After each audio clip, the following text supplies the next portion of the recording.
আজকের যুগে গ্রামের মেয়েরা যেখানে পড়াশোনায় মনোযোগী হতে চায়, সেখানে সোশ্যাল মিডিয়ার আকর্ষণ তাদের জীবনকে ঠেলে দিচ্ছে এক বিপদের দিকে। টিকটক, ইনস্টাগ্রাম এই প্ল্যাটফর্মগুলোতে আসক্তি শুধু বেড়েই চলেছে এবং তা তাদের ব্যক্তিগত জীবনেও আছড়ে পড়ছে।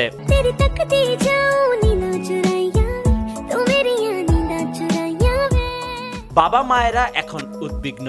তারা বলেন, লেখাপড়ার পাশাপাশি ফোনে এত বেশি ব্যস্ত থাকে যে খাওয়া দাওয়া, পড়াশোনা সবকিছুই যেন দ্বিতীয় হয়ে গেছে।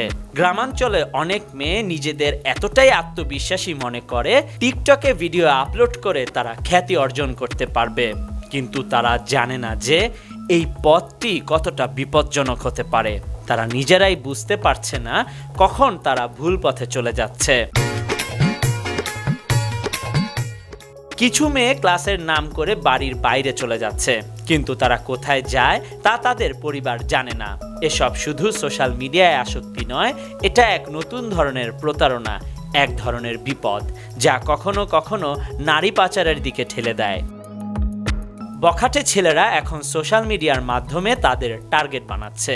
টিকটক বা ইনস্টাগ্রামে যোগাযোগ করে সম্পর্ক গড়তে প্রলোভন দেখায়, কখনো শারীরিক বা মানসিক শোষণ, কখনো বা প্রতারণার মাধ্যমে তাদের শিকার বানানো হয়। আর কখনো কখনো বিটিএস বা সেলিব্রিটিদের সাথে দেখা করার লোভ দেখিয়ে মেয়েদের জীবনে ভয়াবহ বিপদ নিয়ে আসে। তারা বিশ্বাস করে সেলিব্রিটির সাথে পরিচিত হলে জীবন বদলে যাবে, কিন্তু বাস্তবে তারা শুধু শোষণের ফাঁদে আটকে যায়। এত সব বিপদের মধ্যে পরিবারদের ভূমিকা অত্যন্ত গুরুত্বপূর্ণ। যদি বাবা মায়েরা সতর্ক না হন, তাদের সন্তানেরা ধীরে ধীরে এই বিপদে পড়বে। Khandakar Ishtiaq, news now 24।